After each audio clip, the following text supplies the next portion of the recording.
There are some who will try to tell you that the Giant's Causeway was built by volcanoes, claiming that 63 million years ago, an island, or the north of it at least, was on fire with volcanoes, spewing lava constantly into a chasm that existed between there and Scotland. All of these eruptions kept the magma in the chasm hot. Then a long, slow cooling process allowed this to chill and to crack into the crystalline columns that you'd see there today. These columns extend under the sea all the way from the northeastern tip of Northern Ireland over to the west coast of Scotland, emerging at Fingal's Cave on the island of Staffa, just off the west coast. This is the largest example of its kind in the world, and therefore is Northern Ireland's only World Heritage Site. Another more interesting story, though, tells that it was built by giants. A long, long time ago in the north of Ireland lived a giant called McCool. McCool was a kind and a peaceful giant. He looked after his lands and his people well. He was, however, constantly under threat from a giant from Scotland. And that giant's name was Ben and Donner. The name itself means Mountain of Thunder. Ben and Donner wanted to go to Ireland and to kill McCool and charge high taxes on the people that lived there. The only thing stopping him, the expanse of water in between, which was too wide and too deep, and Ben and Donner could not swim. The two giants, Scottish and Irish, had never met. They had never even seen each other. They lived too far apart, but they had heard each other on a daily basis, yelling, shouting, bawling, cursing, and threatening over the seas. One morning, McCool, sick, tired, and weary of listening to the threats of Ben and Donner, rose early, and he built a causeway between Northern Ireland and Scotland. Using strange hexagonal columns of rock, he pushed them into the ground and into the sea bed with his bare hands. When the causeway was finished, McCool stood up at the Northern Ireland side and called over to Scotland, telling the Scottish giant Ben and Donner to come and fight for the lands whenever he could find the courage to do so. This was the biggest mistake that McCool had ever made in his life, for now, as an angry Ben and Donner could be seen striding across this new giant's causeway, McCool, seeing him for the first time, could now clearly see that the Scottish giant was twice as big as he was. Terrified, he ran to his wife and told her to pack all their belongings. "Get ready to leave," he said. "Leave now, and we leave with our lives. Wait a moment longer. Ben and Donner will come, and he'll kill us both." Una, Finn's wife, was just a bit more cunning and certainly a lot more intelligent than McCool.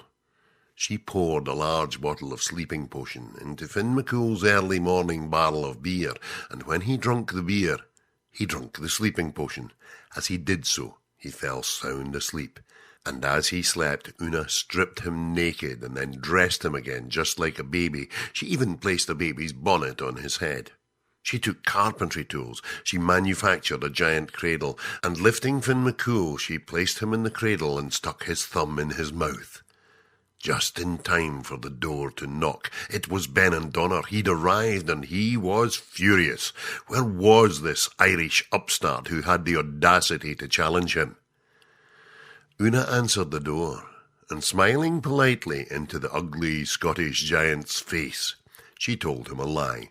She told him that her husband McCool had forgotten all about the threat. He'd gone off to the fields to work. It must have meant so little to him that it completely slipped his mind, and he'd gone away to the fields. Ben and Donner was welcome to come in and wait if he wanted, although he had best probably make his way back to Scotland and save himself from a severe beating. But if he did decide to come in, he had to promise not to make a fuss and wake the sleeping baby. Of course, Ben and Donner did not wish to appear to be a coward, so he agreed to come in. But on entering the house, he saw the size of the cradle in the corner. Peering inside, he saw Finn McCool lying there with a great big ginger beard, snoring loudly, breath stinking of stale beer. "Are you telling me that's the baby?" "Oh, yes," said Una, "that's Finn McCool's baby, all right. Take a seat. I'll bring you a nice cup of Irish tea." "There'll be no need for your hospitality," said Benandonner. "I'm not waiting here to meet the father of something as gigantic as that." And with that he ran away back to Scotland again. But using his club, he smashed up the Giant's Causeway in between Northern Ireland and Scotland to make sure that this Finn McCool, should he return from work, would not be able to follow him and do him injury. But Finn McCool, lying sleeping in the cradle, heard the noise of the causeway breaking up, and it woke him up. And in a fit of anger at seeing his handiwork being destroyed, he gouged with his bare hand a sod of earth from the north of Ireland and threw it after the retreating Benandonner. Now the sod of earth that Finn McCool gouged from the ground left a hole that can still be seen today, even though it's filled with water. It's called Loch Ness. It's the largest inland waterway in the United Kingdom, not only bigger than Loch Ness, but bigger than Loch Ness and all the lakes of the English Lake District all put together. But what happened to this sod of earth gouged from the ground by Finn McCool's hand and thrown after the retreating Benandonner? Well, Finn McCool was still a bit drowsy from the sleeping potion. He was still a bit drunk from the beer. And for by all that, Finn McCool, in his whole life, had never been a great shot with anything. So the sod of earth missed Benandonner and went flying through the air and landed with a mighty splash right in the middle of the Irish Sea. And today we call that the Isle of Man. Now you may think that story number 1 was the truth, and this of giants was a lie. But let me put it to you like this. Should you visit the north of Ireland and look closely, you will see no volcanoes. But take a look at a map of the United Kingdom and compare the size, the shape and the area of Loch Ness to the size, the shape and the area of the Isle of Man.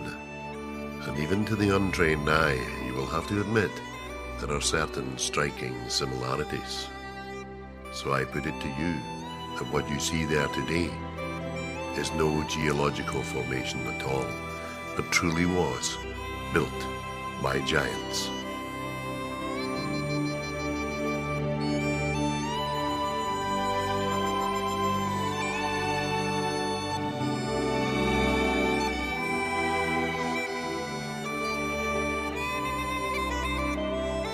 The Giant's Causeway and the Legend of Finn McCool was read by Tom Purvis.